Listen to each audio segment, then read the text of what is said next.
اللهم صل على سيدنا محمد النبي الأمي وعلى آله وصحبه وسلم. أعوذ بالله من الشيطان الرجيم. بسم الله الرحمن الرحيم. Şərq Türkistan Təşviqat Mərkəzi Din və Hayat söhbət proqramımızın bugünkü söhbət proqramımıza xoş gəldinizlər. Bugünkü proqramın riyasətçisi mən Abdullah sizlər bilan xidmətdə. Bugünkü qiymətli mehmanlarımızdan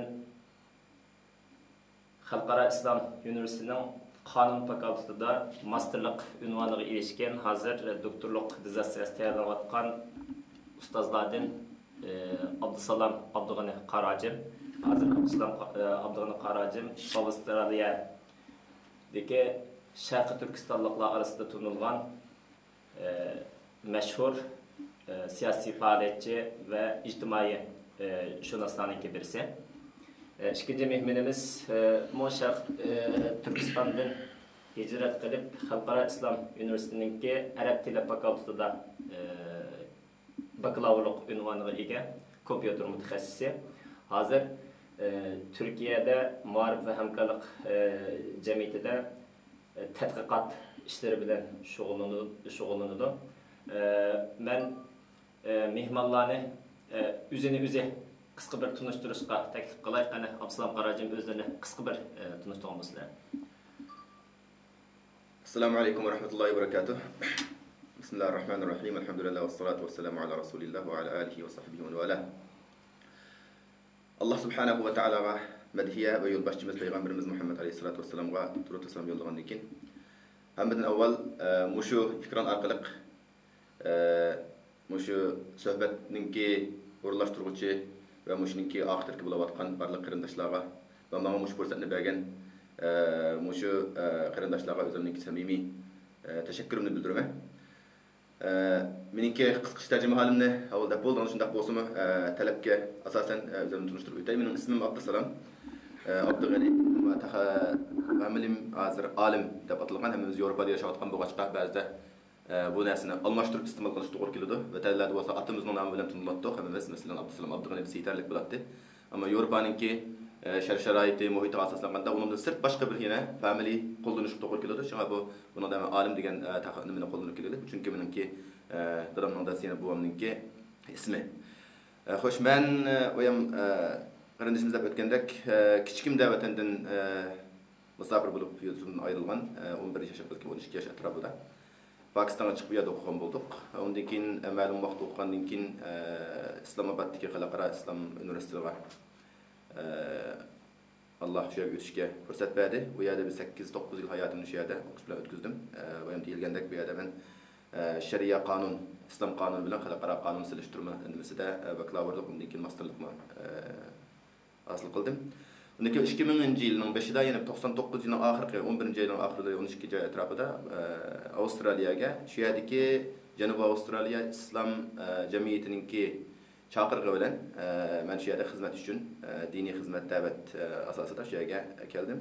Shundan beri men u yerda xizmat qilyapman. U yerga kelgandan keyingi hayotda biroz o'zgarishlar bo'ldi. Garchi boshlanishda shu xizmat bilan bo'lgan bo'lsa-mu, keyingi hayotda u yerda o'qigan bo'lg'achqa shu ilmimizdan boshqalarga foyda berish, boshqalarningki shu yerdagi yashayotgan musulmonlarningki avlodlarining bir ma'lum jihatda ularga kuchimizni sarf qilish, ularni qutqizish asosida xizmat qilish bo'lib, eng to'g'ri yo'lni yana shu maktab ma'arifninki muhimligini tushunib yetgan bo'lg'achqa, ma'arif bilan ularga xizmat qilishni to'g'ri topib, shu yerdagi maktabda o'qituvchilik xizmatiga iltimos qilib shu bilan xizmat qilyapman.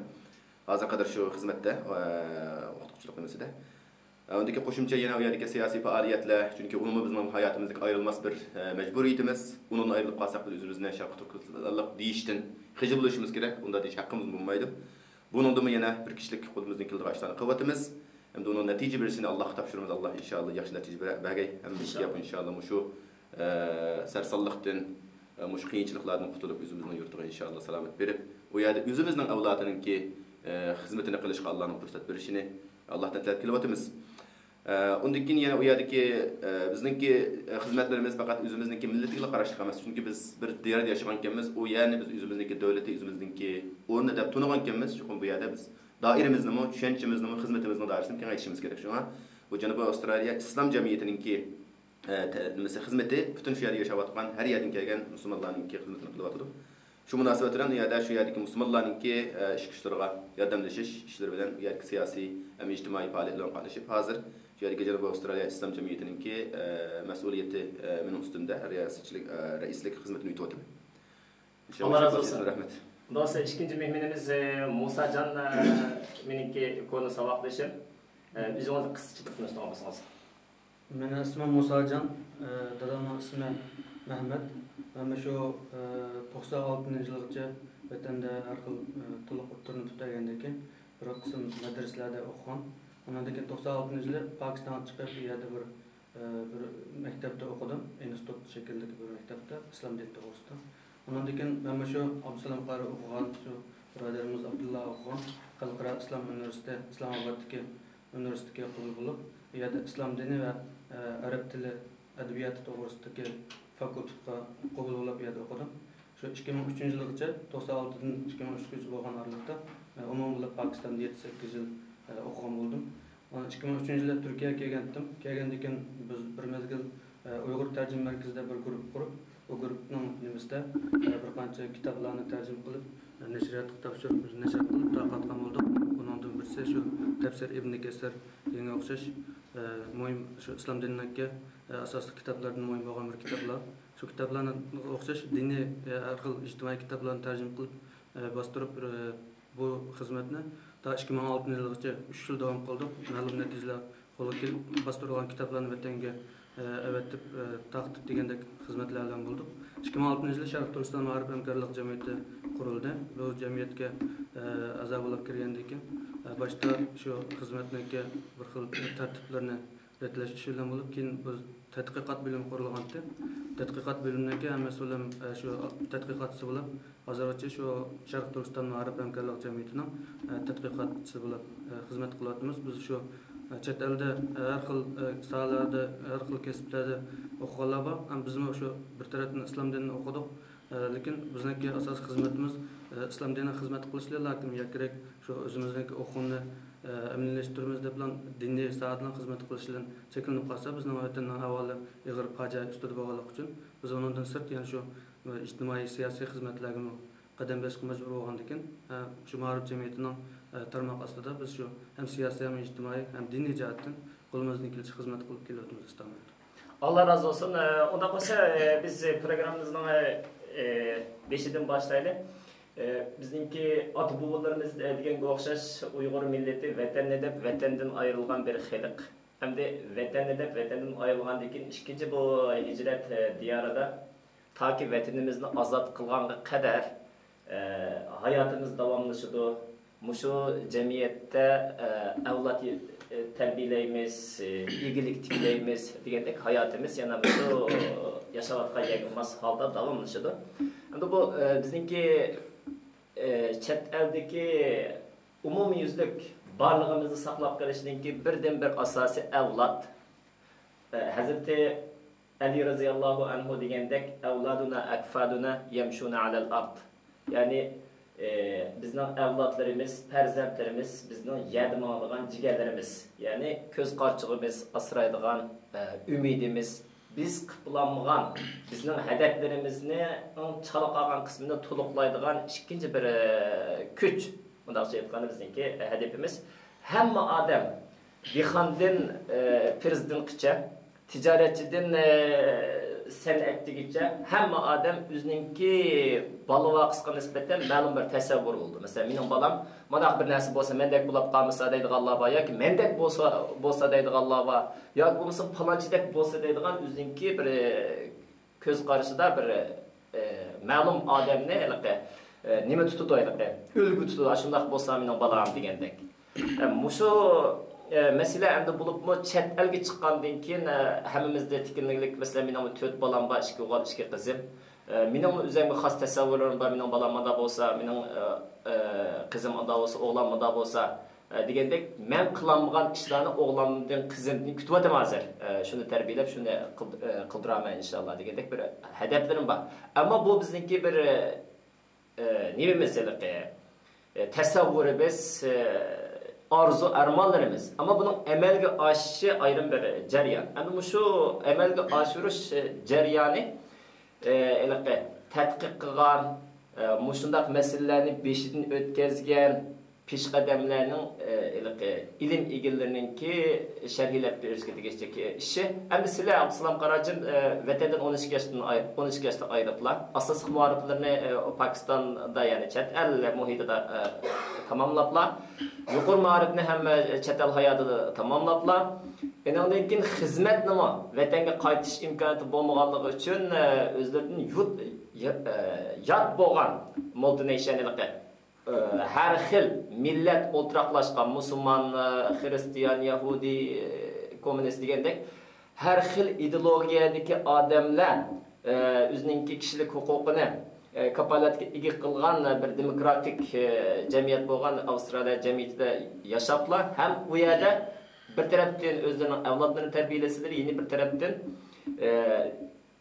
boshqa millatlarning din va axloq jihatda yetaklanishiga kuch chiqarib etiblar. Mushu tajribalarini cho'radigan asosda Yevropada balish avlod tarbiyalayotgan ota-onalarga qanday tavsiyalar bor? Xo'sh, bu tema haqiqatan muhim. Hammamizni o'yga soldiradigan bir tema. Rahmat bu temani o'tirib qo'yganligingizga. Men buningda %100 buningga bir yakun chiqarib natija yaratib beralayman deydigan menda undaq bir alohidlik yo'q. Men faqat bu yerda o'zim birinchi qilib o'zim bir ota bo'lish sifatim bilan, ikkinchi qilib azla olgan tajribalarim, sirtdagi hayotim va boshqa avlodlarni tarbiyalashdagi bosqichlarimdan biroz iqtibos olish asosida o'zimning tushunchalarni o'tirib qo'ymoqchi. Birinchi qilib aytganda, ota bo'lish sifatim bilan mening hozir 6 farzandim bor, 3 o'g'il, 3 qizim. Eng oxirgi farzandimga tug'ilib 1,5 oy bo'ldi.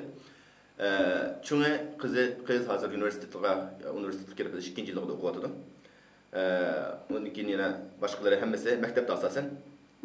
Demek bu arkalık mı özlemninki atı buluşninki zaten dünyada kançilik ehmiyetin bağlığını ve şundakla Allah aldırdı ki Müslüman buluş süptümüz bilen, mümin buluş süptümüz bilen Allah aldırdı ki süptümüz mecburiyetimizde mi biraz yakınlaşık doğru geldik ya. Biz bu doğru mesuliyetinin eğerliğini onun tunuşu doğru geliyor. Şu an bunun üzerinden ağan neticesi de etraftaki başka ata-analarınki ahvalığı qarata, ulanın bala terbiyeleşi ahvalığı qarata menki düşüncemde ve ata-analarınki umumi ballağı boğan karşıda töttürlük nemege ayırıp düşündüm.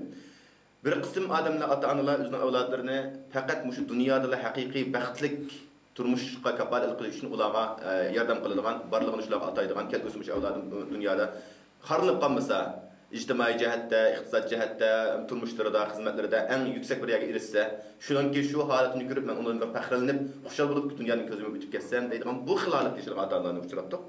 Bu yerda men bu ata-analarni maqsad bo'lib dindan yaroqma musulmon emas ata-analarni ko'rsatmayapman. Chunki bizning bitimimiz bu yerda maxsus musulmon ata-analar, xususan Sharq Turkistonlik ata-analar Yevropada yashayotgan. Demak, maxsus musulmon ata-analarning ko'rsatgan bilan bularning ijtimoiy mushtaqlar bor. İkinci bir türdekiler onun dal aksici bulup avladım dünyadan bo'lsa mayli, oxiratdagi chuqum uni mutlumuz bo'lish kerak. Chuqum jannatga kirish kerak. Deb shuning uchun o'zining tushunchasi doirasida harakat qilib, avlodini shu jihatda masalan diniy ilm o'qisa, din bilan taraqqiy qilsa, diniy xizmat qilsa, Qur'on yodlasa, madrasaga borsa, bu dunyodagi fanniy maktablar bilan uning hech qanday munosabat bo'lish bo'lmasligining ahamiyati yo'q degandek bir xil qarashda bo'lgan ota-onalar bor. Ya dindan chiqarib etadigan o maktabga yoki u yerga borsa dinga zid bir narsani o'rganib qoladi ekan, undan keyin u muhitda yashagandan keyin u dindan yiroqlab qoladi ekan, axloqi nachar bo'ldi ekan degan faqatlam ularga passiv holda tushunch. Undan keyin masalan bundan yaxshi narsani o'rganayotgan narsani uni o'ylagan bo'lgan. Üçüncü basqıchdagilar her ikkilisini balans deymiz, endi buni muvozanat qo'yib tang. Buni chunki men dunyoda yashaganligim uchun albatta dunyoda bir kishilik tushunchim bo'lishi kerak. Men shu dunyodami g'alabaga erishishim kerak, natija yaratishim kerak, avlodim shunday bo'lishi kerak. Ikkinchisi men chunki yana bir hayotim, mangulik hayotim, oxirat bo'lganligim uchun uning uzug'ini, uning tayyorlig'ini yaxshi qilishim kerak deb har ikki jihatda tafakkur qiladigan, o'ylanadigan shuning uchun harakat qilayotgan ota-onalarni ham uchratdik ham bilamiz. Bu endi asosliq nima qilyapmiz? To'rtinchi bir turdagi ota-onalar bor, bu to'g'riliq gap qilishning hojati yo'q. Ularda hadaf degan narsa yo'q. Avlodining qanday o'qib kelishidan nimasi yo'q, hayvonlarga o'xshaydi. Hattoki ularning ahvolida farzandlarni o'zining ustiga bo'lgan, oilaga bo'lgan bir besim deb qaraydigan. Mas'uliyat duygusu yaratsa uni bir besim. Yükde men besim üstünge yüküp kaldırıp xuddi İslamdan burun Araplarning mesela ailesi qiz dunyoga kelsa ular qanchalik yaman qaraydigan, ish pishib ketadigan, hattoki bu oilaga kelgan bir cho'ng bir balokat deb qaraydigan bundaq bir holatda ki insonlar bor. Lekin alhamdulillah bu xildagi bu 4-inchisi inshaalloh bizniki sharq turkistonliklarda yo'q deb qaraymiz, chunki bundaqlarni haqiqatan uchratganim yo'q, ammo bu faqatlan boshqalardan tepiladigan ahvollar. Buni samiz hisob qo'yishimiz uchun har birimiz ota-ona bir sifatimiz bilan men qaysi bosqichdagi ota-ona zodi. Men birinchisiga to'g'ri kelamdim, ikkinchisimi, uchinchisimi, yoki to'rtinchisimi. To'rtinchisi bu qilishni Alloh men saqlasin degan bir tushunchani hosil qilishni buni deyishga munosib ko'rim. Endi to'g'ri, avlod haqiqatan bu dunyodagi bizga berilgan cho'ng bir Allohning bergan ne'mati. Endi biz buni har qanday bir ota his qiladi. Endi Qur'onda Alloh subhanahu va taolo farzandlarni Allohning bergan dunyodagi eng bir go'zallik, dunyoni go'zal qiladigan narsalar Alloh tanitgan. Al-malu wal banuna zinatul hayatid dunya. Mal dunyo, bola chaqa dunyoning ziynati. Dunyodagi bizning hayotimizni go'zallashtiradigan. Bizning bog'i masalan oilada farzand bo'ldi ekan, bola uy, baza, bola yo'q uy, maza deydigan bir xil atobidan qolgan bir nimalar bor. Chunki bir ota bu o'zining uyda bolalari bo'lsa, sirtlarga chiqib, herib charchab ishlab kelganda bolasi oldiga kelib dada deb quchoqlab nima qilsa, uni quchoqlagandan keyin hodiga chiqadi. Bu Allohning shunday qilib urlashtirgan mehr muhabbat nimasini rishtisini Alloh urlashtirgan. Endi buninglar bilan bu ziynatga deb buningda mushtaq huzurlanay. Hayotimni bunu orqali men go'zallashtiray deb o'tib vaqtida biz yana bir oyatningki Allohning yana bir oyatda bizga bergan agatan turishida biz xatolashgan bo'lamiz, chunki Alloh aytgan Ya eyyuhellezine amanu la tulhikum amwalukum ve la auladukum an zikrillah. Ey mu'minlar sizlarni bola-chaqanglar, mol dunyolarni Allohning zikridan, Allohning oldida bo'lgan majburiyatinglardan sizlarni mashg'ul qilib qo'ymasin, yaroqlashtirib o'tmasin. Kimki ashunday qilib qolsa, o'zi ham tatib qoladi degan. Yana bir oyatda innama amwalukum va auladukum fitna. Haqiqatan sizlarning mol dunyolarga, bola-chaqanglar bo'lsa, bu sizlarning ustiga qo'yilgan eng cho'ng bir imtihon. Eng cho'ng imtihon sizlarga. Fitna balkim fitna degan bu yerda imtihon deb tushunasizmi? Yana bir tarafdan sizlarning ustingizga bir xil qiyin bo'lgan bir mushkil sinaq deb tushunsak bo'ldi. Shunday bir narsa lekin buni to'g'ri rioya qilishimiz kerak degan mazmundagi oyatlarni tushirtimiz. Demak, unda bo'lgankan biz har taraflama buningda o'zimizni biz zodi kim ota-ona bo'lish sifatimizni qanday bo'lishimiz kerak? Biz bolamizni tarbiyalashdan burun men asli qanday ota-ona bo'lishim kerak? Ota bo'lish sifatim, mendagi salohiyat nima? Menda qanday sifatlar topilgan vaqtda men haqiqiy ota bo'laman degan bu masala ustida boshqa turishimiz kerak. Kishilarga o'zida bir xil salohiyat yo'q, o'zida iqtidor yo'q, men ma'ni qilatdim. Elaqi suv o'zishni bilmaydigan odam men mayaqni tepkima daryani kesib o'ssam bo'ladi deb so'rasaklab ziyon tortqanga o'xshaydi hozir. Ko'p bo'ladida. Ko'pincha ahvolda biz bolalarimizni tarbiyalanmayapmiz deymiz. Qayg'urimiz, ba'zilarimiz nurg'un qaqshab ketganlar bor. Lekin men zodi o'sha bolalarni tarbiyalashda o'zimga tegishli bo'lgan ilm, ma'rifat jihatda mening qanchalik kuchim bor, qanchalik menda tajribalar bor degan bu narsani izlanmaymiz. Yoki izlanish fursatini unga ahamiyat bermaymiz. Masalan biz yashayotgan yerlarda to'g'ri u yerda bergan maktablarda berilgan ta'lim tarbiya maxsus fanniy jihatda yaxshi bo'lgan bilan axloqiy jihatda ahamiyat berilmaydi masalan. Chunki ularning hayoti shunday. Lekin bu yerda ota-onalarning bolalarni tarbiyalashda ma'lum yo'ldurini ko'zda o'tirib qo'ygan. Masalan, biz uni yomon ko'radigan bir ishlarning birisi, bolalarim o'qib taklisan bo'lmaydi degan bir siyosat bor. Umumiy Yevropada. Bu amaliyotda ham to'g'ri siyosat. Islomdagi siyosat bu. Bizning qarshimizda yo'q, biz bolalarimizni uramasa, qanday tarbiyalayamiz deb bunday tushunishdi. Amaliyotda u sen agar to'g'ri ota bo'lasan, haqiqiy yaxshi ota-ona bo'lasan, u bolalarga qo'l tekkizmay turib, uni eng yaxshi odam qatori kirgizalaysan. Chunki buning yo'li bor. degan narsani tushuntirib o'tir. Lekin biz buni yo'q, meningki bu urf odatimga, meningki yo'limga bu to'g'ri kelmaydi. Unda bo'lganki men bu maktablarga, bundaq maktablarga bolalarni apasam, u vaqtda bolalarim menga qarshi bir inson bo'lib chiqib qoldi ekan. Shunga men buni mush sababdan, mushun sabab qilib turibmi bolalarni masalan maktablarga, fanniy maktablarga apirishdan shu o'zini qochiradigan bunda ota-onalar bor. Bu endi hammamizdan o'yga soldiradigan masalalar. Buningga har birisiga ayrim-ayrim to'xtalish to'g'ri keladi nuqta bo'yicha. Menimcha shu mening tushunchimda ota-onalarningki beshida o'zini ota-ona bo'lishini tushunish, zodi men qanday ota-ona bo'lishim kerak, qanday qilganda men yaxshi avlodimga ega bo'la olayman, undan keyin avlodimga men qanday tarbiyalanib berishim kerak degan nuqtani eng muhimi o'zimiz buni tushunishimiz menimcha bak muhim deb qarayman.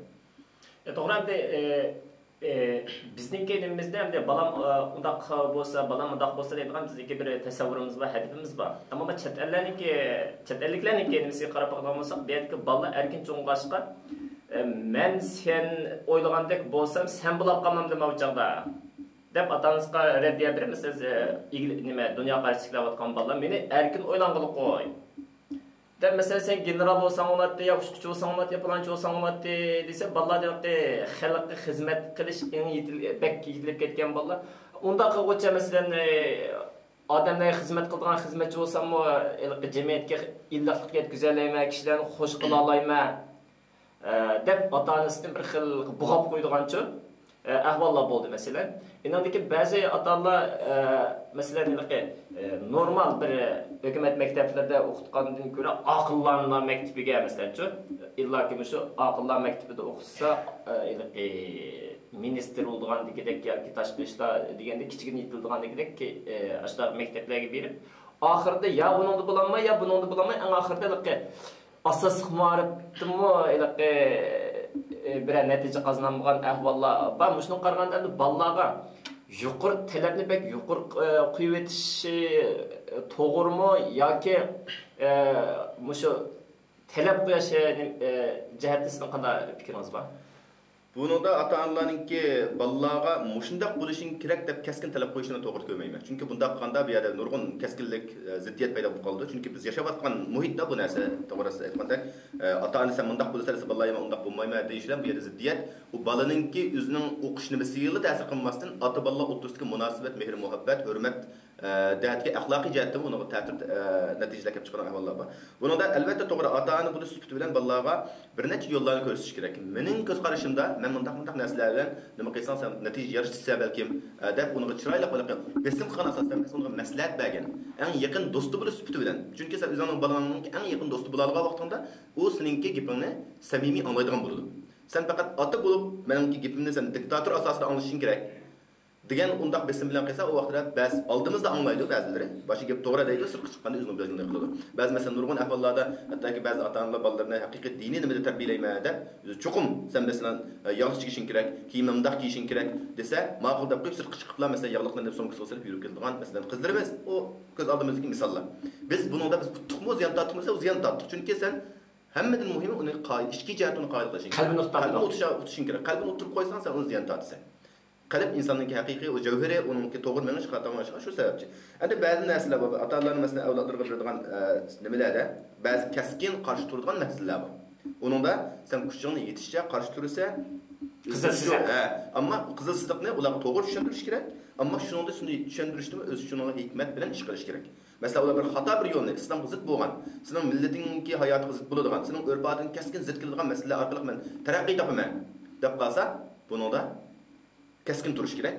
Endi shuni ham agar ba'zi ahvollarda ota-onalar tirishib shu deganni qilolmay bolalar dal aksiga ketib qolsa, u ma'lum jihatlar kelganda insonningki toqati cheklik bo'ladi. Uning turqisiga Allohga tavakkul qilib olgan gap, Allohdan ularning nimasi hidoyati uchun, insof uchun duo qilish kerak. Masalan, chunki bunday misollarni aytib ko'p. Chunki bir inson o'zidagi iqtidorga tayinib turib, avlodimni yaxshi qila olaman deydigan o'tdisi hech kim qila olmaydi. Biz faqat tirishimiz. Bunun tüp misallarını aytayım. Mesela peygamberlerin bo'lgan. Nuh alayhisalom o'zining avlodini payg'ambardan yaxshi avlod tarbiyalagan inson bormi? Yo'q. Nuh alayhisalom o'zining o'g'lini to'g'ri yo'lga yetaklanmagan, qutqizib boqalanmagan.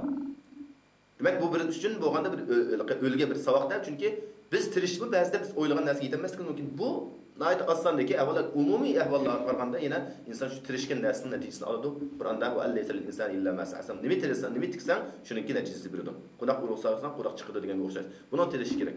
Endi bu masalada haqiqatan biz sirtda hisobotgan xususan Yevropa ellarida o'xshamagan bizning urf-odatimizga, muhitimizga o'xshamaydigan bir yerda yashayotganlarga bu masala haqiqatan cho'ng bir imtihon asosida bizning oldimizga chiqyapmiz.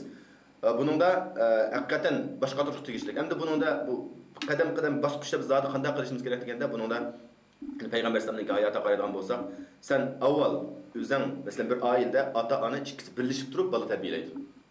Demak, sening ayoling bilan har kishi ota bo'lib bilan seningki ana ikkining o'rtasidagi gap so'zing, tushunchangning birinchi bo'lishi bu bir yerdan chiqishi bak muhim. Ota-ona masalan o'zaro ittifoq bo'lmaydi ekan, o'zaro ularning o'ylaganlari bolalar ustidagi to'g'ri fikrlari bir yerdan chiqmaydi ekan, bu yerda yana to'qinish kelib chiqadi. Bolalarni yetaklashga bir ulashgan. Chunki u bir odam tarbiyalamaydi bola deganni. Bir bolani tarbiyalashiga ota-ona birinchi sababchi bo'lsa, uning ota-ona uchun onaning rolini aytib ko'p. Undan qolsa shu atrofdagi do'stlari bo'ladi, shularning badikalda qilib turganlar bo'ladi, agar tuqqanlar atrofida do'st tuqqanlar bo'ladi, shu jamiyat bo'ladi. Demak, bir jamiyat tarbiyalab chiqadi bir bola degan nimasini. Unda bo'lganki bu yerda eng muhim bo'lgan omil oiladagi shu ota-onaning o'rtasidagi ikkisining fikrining bir yerdan chiqishi Bu mühim. Şuna Peygamber Aleyhisselam sen bir rivayetlerden Ömer Radıyallahu ben avladımdan kaçandan başlap terbiyeleşik başlasam buludu degende balan qancha yaş kirdi degende 6 aylık bir 2 yaşımı bir rivayetlerimde o to'g'ri qilish. Sen kechik ketsa degan. Sen u balaning tug'ilishidan burun hatta sen o'zingga tanlamoqchi bo'lgan dunyo shariking, rafiqing ne ya'ni ayolni tanlagan vaqtda sen shuni shu vaqtda o'ylashing kerak. Planni shu vaqtda tuzish kerak. Balang uchun topish kerak. Chunki bu qizni men masalan o'zimni ayoli qilib tarbiyalamoqchi bo'lsam, buning xarakteri, buning dunyo qarashi, buning dinga bo'lgan tushunchasi, buning axloqi qanday? Agar shu jihatdan maslasha olsang, u vaqtda sening kelgusiga avlodingga to'g'ri chiqishga bu birinchi qadam to'g'ri bo'lgan bo'ladi. Agar birinchi qadam ziyon tatsang, sen keyinda chuqur ziyon tatsa. Buning kamda misalları, ta'timimizda ziyon chiqqan misollar qaraydigan bo'lsak, nurg'un ota-onalar bolalarni deb urushib ayrılib ketgan ahvollar bor. Bolalarni deb birisi deydi, men bolamni injener qilaman deydi masalan. Endi birisi yo'q, men bolam doktor bo'lish kerak deydi. Balni ra'yi ayaqti qilib, ota-ona o'zaro urushcha paydo qilib, buningda kelishilmaslikdan qalaymoqchilik bo'lib ketadigan. Undan keyin balani yo'qotgan, oilani yo'qotgan ahvollar bor. Bu bir fojia.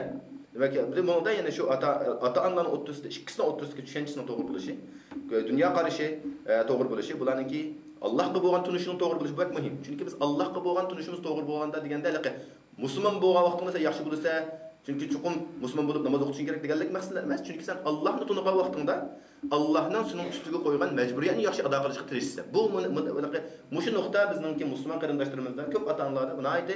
Ta'tir pasfalat qaradi. Ba'zida bolalarning shu musulmon bo'lib nom qilish tarbiyasi bo'ldi ekan deydi ekan. Madrasaga operish tarbiyasi bo'ldi. Shu orqali tarbiyasi bo'ldi ekan. degan ko'z qarashlar bor. Undaq deganlik sen Allohni tunusan, Allohninki sana bergan yo'l yo'riqqa hurmat qilgan bo'lasan. Shu yo'l yo'riqlar maqsad sen ham avlodingni tarbiyalashda g'alaba qilsa, ularning dunyolik hayotiga yaxshi natija yaratishga sen sabab bo'la olasan, oxiratda ularni sen shu baxtga erishtira olasan. Chunki Alloh subhanahu va taolo biz insonlarni oxirat uchun yaratgan, dunyo uchun yaratgan beshida. Mush dunyoda g'alaba qilib bo'lgandan keyin mush g'alabimizning natijasini Alloh oxiratda berishga Alloh buyurganda, shunga xalifa qilib yaratish degan narsa sen mas'uliyat egasi qilib yaratdi Alloh bizni. Ata-ana bo'lish sifatimizning mas'uliyat egasi, avlodlarni tarbiyalashda hammasi. Shunga biz musulmonlarni ba'zilar bular bu dunyo bilan qarshi yo'q. Pendilen qarshi yo'q, bu haqni kelib qaraydigan bu taqdir ta'tib unda emas. Bular bundaq tushungan bo'lsa xato tushunadi. Chunki islom bizningki mush dunyoni barpo qilishimizni Alloh birinchi biz ustimizga vojib qilgan. Bu yerda taraqqiy qilishimiz kerak, bu yerda g'alaba erishishimiz kerak. Demak, bolalarimizning mush dunyoda taraqqiy qilish uchun fan sohadagi ilmlar va diniy ilm, demak, kerakli bo'lgan barliq ilmlarni ularga o'rgatish, ularni ham sohada yetiltirishga tirishish, bu bizningki diniy ham axloqiy majburiyatimiz. Xo'sh, endi men Yevropaning, Avstraliyaning, Kanada, Amerika, G'arb davlatlarininki endi muhiti tafsili tushundimsam bu aniq balla muhitdan bir tarbiya alamaydı. Muhitdan tarbiya alamaydı, diniy tarbiya, axloqiy tarbiya alamaydı. Masalan, maktablarda haftada 2 soat ya 4 soat diniy tarbiya berish haqqimiz bor. Muallimlarni avatimiz tarbiya berdi. Endi bir hafta uchun 2 soat 4 soat diniy tarbiya degan bir yetarlik tarbiya emas. Muhitda tarbiya yo'q degan tafsilroq konkret qilib aytsam, masalan, Istanbulga o'xshash yoki Makka Madinaga o'xshash bir muhitni aytsak, peshin namozi chiqqan namozning vaqti bo'lgan vaqtda ko'pidek hamiyada azon to'linib ketadi-da. Bo'lgandan keyin bu bola tuyuqsiz holatda namozning vaqti kiribdi degan bir tuyg'uga erishadi. Bu yerda masalan halol harom farqi bak aniq, odamlarningki yurish turishi, masalan, ijtimoiy munosabatdagi ba'zi nashayan ishlar ko'z odamlarning uşaq bolalarning ko'z oldida qilmaydi buni, bo'lmaydi. Ammo bu yerda bo'ladi. Masalan, nashayan ishdan birini bolam ko'rsa, menda so'raydi buni tushuntirib berishga to'g'ri kelsa. "Men bunda qilibdi, bu to'g'rimi, xatomi?" deydi. Buni xato desa, bola bu jamiyatga nisbatan bir xil qarshi fikrda yo'g'nab qolgan. Buni to'g'ri deb beray desa, dinining xato bo'lgan. Biz nayt bir paxtaning orasida cho'g'ni saqlash ters bo'lgandek. Bu muhitda o'zimizning dinini saqlab turib, bu dinimizni boshqalarga go'zal holatda ko'kitib bir o'lga bulab islom sepillari bulash hedefimiz bor, ammo bu hedefga yetish uchun yo'l bek uzoq murakkab. Endi siz mushu nimada yashayapsiz 15 yildan beri. Balangiz tug'ildi. Masalan, balangizning Avstraliyadagi shu diniy tarbiya ishlaridan yetarlik bo'lmadi deb balangizni masalan nimaga Yamanga o'qishga akeldingiz. Yamanga o'qishga kelgandan keyin Abdusalom Qarimning bolasi Yamanga kelsa radikal bo'lib ketdi. yoki bo'lmasın Sharq Turkistonliklarningki nimisiga milliy kimligiga vakillik qilolmaydigan bir xilaliqda dogma cho'ngib qoladi deb ko'ngil bo'lib masalan ijtimoiy taratqularda nurg'un dadalash bes munozara bo'lib ketdi. Nurg'un qarindoshlar masalan buni chuqurmaliqqa xalqaro saqchi organlariga xabar qilib qo'yish kerak. Bo'lmasa bu Uyg'urlar bolalarni shundaqliqqa bola tarbiyalashga nomunosib yerga olib qo'yib, keyin yomon bir oqibat chiqib qolsa, Uyg'urlar terrorist tizimiga kirib qolishi mumkin degandek ashunday yomon o'ylardan bulab ketdi. Siz shu bolalarimizni Avstraliya tuproqidan Yaman tuproqiga o'xshash bir islomiy axloq nimasi bir quyuq yerga yo'tkashga nima sabab bo'ldi? O'shanda bu qo'ygan savolingizningki birinchi bosqichida masalan farqni O'rta Yevropadagi muhit farqi bilan musulmon davlatdagi muhit farqi buni dedik. Men buni to'g'ri ko'rmayman. Chunki bu masalada muhit bizning qarashimizda biz tayyor bo'lgan bir muhitda bolamizni tarbiyalaymiz desak, biz o'zimizdagi mas'uliyat, majburiyatni na'mdamiz. Biz xizmatimizni qanday qilamiz? Menimcha bo'lganda to'g'ri biz shunday bir nimaga fojiaga duch kelyapmiz, bir qiyin ahvolda turyapmiz, avlodlarimiz shunday bir muhitda yashayapti, lekin mushu muhitni men chuqum o'zgartira olmayman. Mening mush tarbiyam orqali bu muhit o'zgaraydi degan bir xil bizda g'oya bo'lish kerak. Masalan, Payg'ambar alayhisolamningki hayoti qanday muhitda boshlangan?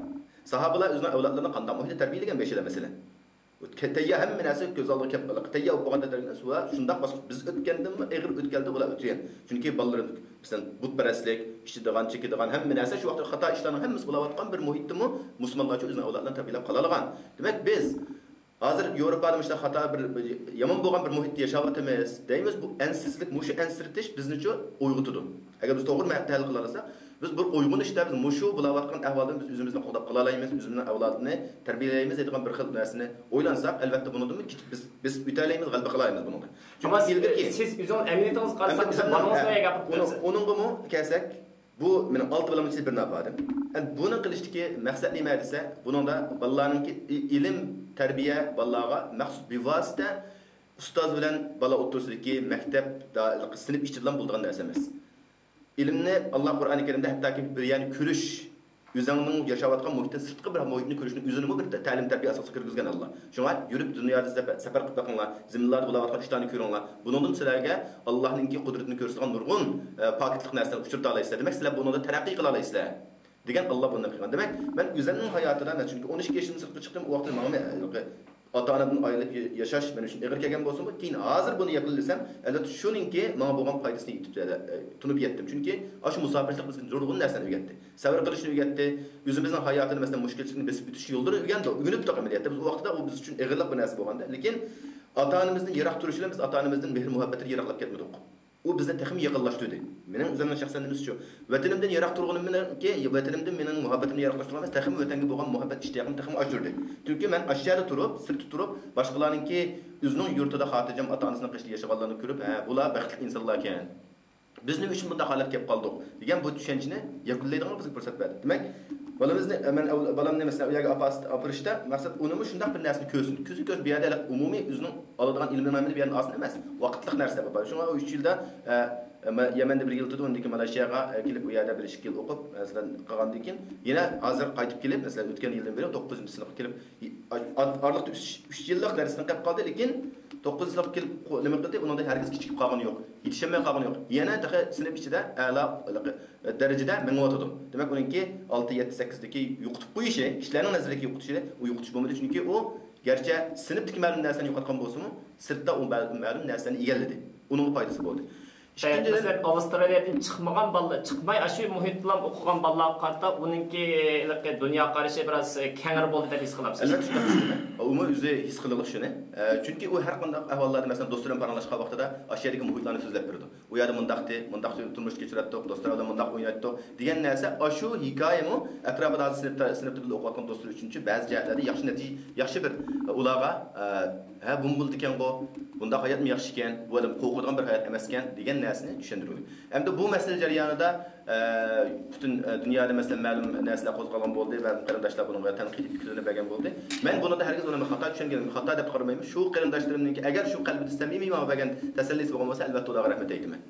Chunki oshumu menki texmu balamni tarbiyalashda yana bir qadam boshqa ilgilashimga sababchi bo'ldi. Balkim ular u vaqtida shu buningki bizga ta'sir yomon bo'ladi deb qaraganlar balkim keyin buning natijasini ko'rgan vaqtida balkim boshqa bo'lishi mumkin, boshqa o'ylashi mumkin. Hattoki biz yashayotgan shu shaharda izidimi bunda qarshiliklar bo'lgan, ahvollar bo'lgan, bizga bevosita qilib deganlar bo'lgan. Keyin vallahi kelib, masalan, qori bo'lib keldilar, kelib Ramazonda masalan o'tgan yil Ramazonda tarovih o'qiganda hammasi shu oyatni o'qib, yana shular ashun deganlar yana qaytadan kelib xo'sh bo'lib tabriklab ketishdi. Hozircha shularmi vallahi mundaq tarbiyalansin bo'ldi ekan-ku, ota-onaga bo'lgan mehribonlik yaxshi bo'lgan. Natijani ko'rgan hozir endi shularmi aytaq yo'llarni izlansak qanday bo'ldi, yo'l bormidi degan narsani so'raydiganlar bor.